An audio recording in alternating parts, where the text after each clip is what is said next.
Bonjour, je me présente Yannick Seyer.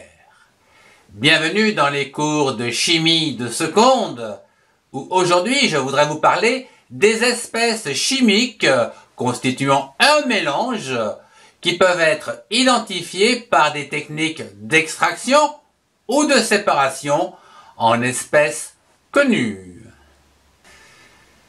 Commençons par l'extraction, qui est un procédé de séparation de un ou plusieurs composés d'un mélange initial sur la base de ses propriétés chimiques et physiques. L'extraction peut se faire par solvant, par distillation ou encore par hydrodistillation. L'extraction par solvant consiste à transférer une espèce chimique contenue dans un produit dans un solvant approprié. C'est le cas de la macération.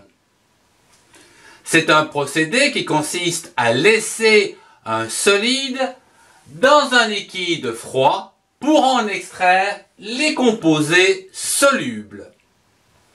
Ou bien pour qu'il absorbe ce liquide afin d'en obtenir le parfum ou la saveur en se décomposant. La décoction.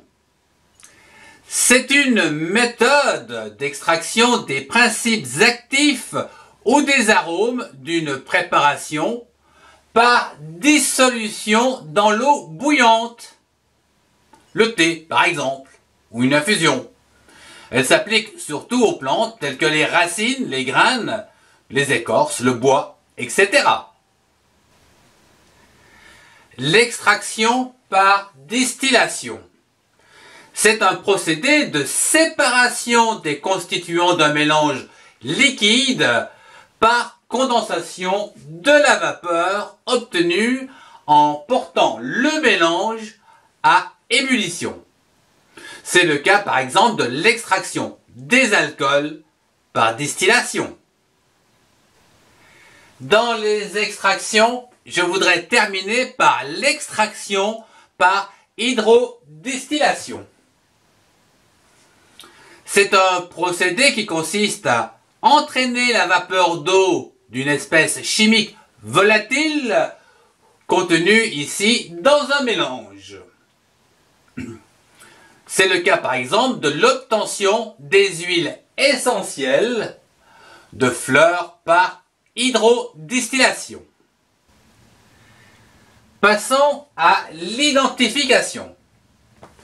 L'identification des espèces chimiques constituant un mélange, comme ici, peut se faire par séparation à l'aide de la chromatographie.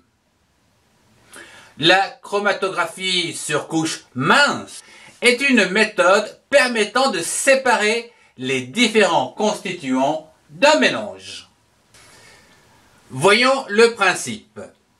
Le mélange est déposé sur une couche mince d'alumine que l'on met en contact avec un liquide neutre, l'éluant. Celui-ci entraîne les différents constituants du mélange à des vitesses différentes sur cette couche mince d'alumine et donne des traces d'identification. Ces identifications sont le déplacement par rapport à des espèces chimiques connues, ce qui va donc nous permettre d'identifier la substance.